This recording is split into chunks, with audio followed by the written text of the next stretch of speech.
జై తెలంగాణ. మీ అందరికీ తెలుసు అనుకుంటా, ముందు Telangana was not a separate state. ఒక 20 years ముందు ఎక్కడుందే Telangana was merged in Andhra Pradesh. So Telangana pride కోసం కొట్లాడి తెలంగాణను సెపరేట్ స్టేట్ చేసి ఇండియన్ పొలిటికల్ మ్యాప్ మార్చినటువంటి మరొక నాయకుడు కేసీఆర్ గారు. కేసీఆర్ గారి ఐడియాలజీతోని పుట్టినటువంటి సంస్థనే తెలంగాణ జాగృతి. కేసీఆర్ గారికి ఇంకొక టీచర్ ఉండే, గురువు ప్రొఫెసర్ జయశంకర్ గారు. సో ప్రొఫెసర్ జయశంకర్ గారు, కేసీఆర్ గారు, వాళ్ళిద్దరు ఐడియాలజీతోని తెలంగాణ జాగృతి అనే సంస్థ స్టార్ట్ అయింది. అదేదో ఇప్పుడు సంస్థ కాదు, కొత్తగా పెట్టింది కాదు. 2006 నుంచి తెలంగాణ జాగృతి ఈజ్ ఇండిపెండెంట్ ఆర్గనైజేషన్. సో మీ అందరికీ ఈ విషయం ఎందుకు మళ్ళీ చెప్పాలనుకున్నా అంటే, చాలా రీల్స్ స్క్రోల్ చేసి అలవాటు అయిపోయింది మనకు.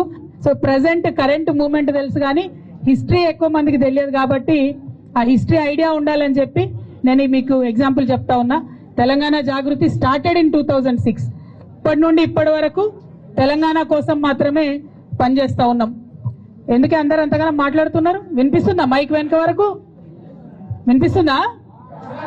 వినిపిస్తా సార్, ఓ వేసుకోండి అట్లా. సో నా రిక్వెస్ట్ మీ అందరితో ఏంటంటే, we have to make sure Telangana's identity is preserved. We have to make sure it should be A moment of pride for all of us to say Jai Telangana. Etla? Jai Telangana. If we are greeting anybody, we are saying Jai Telangana. If you are picking up the phone, we are going to say Jai Telangana. If you are talking about anything, Jai Telangana. If you are fighting about anything, Jai Telangana. We should not forget Jai Telangana even if we forget breathing. Enduku cheptuna ante, just because oka 60 years kinda మనం మర్చిపోయినాం కాబట్టి మనని తీసుకెళ్లి ఆంధ్రాలో కలిపేసిండ్రు. మనకు separate identity లేదు, rights లేవు, మన water తీసుకుపోయినరు, మన జాబ్స్ తీసుకుపోయినరు. అందుకోసం ఫైట్ చేసి స్టేట్ తెచ్చుకున్నాం. 10 years అయింది.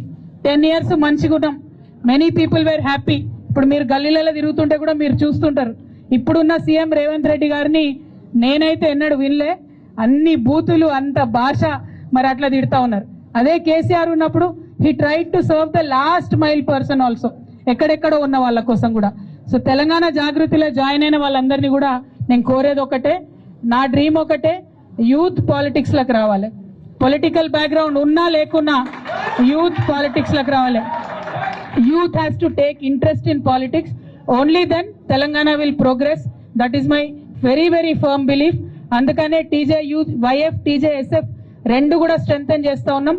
లక్షలాదిగా స్టూడెంట్స్ ని జాయిన్ చేసుకుంటాం, లక్షలాదిగా యువతను జాయిన్ చేసుకొని ఏం చేస్తాం? Only 2 issues. స్టూడెంట్స్ కి సంబంధించి ఏం ఇష్యూ ఉన్నా, ఫీ రీఎంబర్స్మెంట్ రాకపోతే చాలా మంది అడగలేని వాళ్ళు ఉంటారు. అందరూ మంచి బ్యాక్గ్రౌండ్ నుండి ఉన్నారు, కొంత పేద బ్యాక్గ్రౌండ్ నుంచి ఉన్న స్టూడెంట్స్ ఉంటారు. వాళ్ళందరికీ హెల్ప్ అయ్యేటట్టు వాళ్ళ గొంతుగా మనం క్వశ్చన్ చేస్తాం. We will fight until fee reimbursement is given to each and every student. As on today కూడా 8,000 crores పెండింగ్ ఉంది. సో అది వచ్చేంత వరకు కూడా రాము యాదవ్, టీజేఎస్ఎఫ్ స్టేట్ ప్రెసిడెంట్, వారి ఆధ్వర్యంలో కంపల్సరీ స్టూడెంట్ ఫీ రియంబర్స్మెంట్ మీద పనిచేయాలని చెప్పి నేను మీ అందరికీ రిక్వెస్ట్ చేస్తున్నా. మా ఆడపిల్లలు వచ్చిండ్రు, చిన్ను వాళ్ళకు కూడా పదే నేను చెప్పిన ఒకటే, మనకు స్కూటీలు ఇస్తామని చెప్పి రేవంత్ రెడ్డి గారు ప్రామిస్ చేశారు. ఎవరికి? ఆడపిల్లలకి 18 years అండ్ అబౌవ్. అవునా కదా? దానికోసం ఫైట్ చేయాలా మరి? ఆడపిల్లల స్కూటీలు మనకెందుకులే అనుకుంటురా? లేదు కదా, మగపిల్లలు కూడా ఫైట్ చేయాల్సిందే. సో స్కూటీల కోసం కంపల్సరీ టీజేఎస్ఎఫ్ ఆధ్వర్యంలో ప్రతి కాలేజ్లో ఫైట్ చేద్దాం, ప్రతి కాలేజ్లో కమిటీ వేసుకుందాం. స్కూటీలు ఇచ్చేంత వరకు రేవంత్ రెడ్డి గారు నిద్ర పోకుండా చేద్దాం. ఓకేనా? ఓకే, గట్లాంటి రా. జై తెలంగాణ అనాలి, ఏమనాలి? ఇంకొక మాట చెప్తాను నేను ఇలా. జై తెలంగాణ అంటే మంచి ఇక్కడ నుండి రావాలంటే పిడికిలెత్తి జై తెలంగాణ. నేను ఎప్పుడు ఒకటే అంట, జై తెలంగాణ అన్నప్పుడు పిడికిలెత్తని వల్ల నేనైతే తెలంగాణ వాళ్ళు అనుకోని పోయి. ఓకేనా? ఒకసారి చూస్తే ఎంతమంది తెలంగాణలో ఉన్నారు. Not bad. జై తెలంగాణ. ఇవాళ అన్ని ఏరియాస్ నుండి పెద్ద ఎత్తున వచ్చిన మీ అందరికీ ధన్యవాదాలు. అయితే మనం స్టూడెంట్స్ ఇష్యూస్, యూత్ ఇష్యూస్ మాట్లాడుతుంటే కాంగ్రెస్ పార్టీలో చాలా మంది నాయకులు వాళ్ళకి భయం అవుతుంది. భయమై నిన్న ఒక పెద్ద నాయకుడు, ఇదివరకు వర్కింగ్ ప్రెసిడెంట్ ఉండే పెద్ద నాయకుడు, ఆయన ఏమంటాడంటే మీ ఆడవాళ్ళకి ఎందుకు పాలిటిక్స్, మంచిగా బతుకమ్మలు ఆడుకోవచ్చు కదా అని అంటున్నాడు. నేనేమంటున్నా, మీ కాంగ్రెస్ పార్టీ బతికి బట్టగట్టి వల్ల, కాంగ్రెస్ పార్టీ నెహ్రూ గారు చనిపోయినాక ఇందిరాగాంధీ లేకపోతే కాంగ్రెస్ పార్టీ అనేది లేదు, ఆమె వల్ల బతికింది. ఆ తర్వాత రాజీవ్ గాంధీ గారు చనిపోతే క్రైసిస్ లో ఉంటే సోనియా గాంధీ గారు కాపాడింది కాబట్టి కాంగ్రెస్ పార్టీ బతుకుంది. ఇప్పుడు మరి మహిళలు అవసరం లేదంటే ప్రియాంక గాంధీ గారిని ఎందుకు తెచ్చుకున్నారు, ఆమెను ఎందుకు ఎంపీ చేసిండ్రు?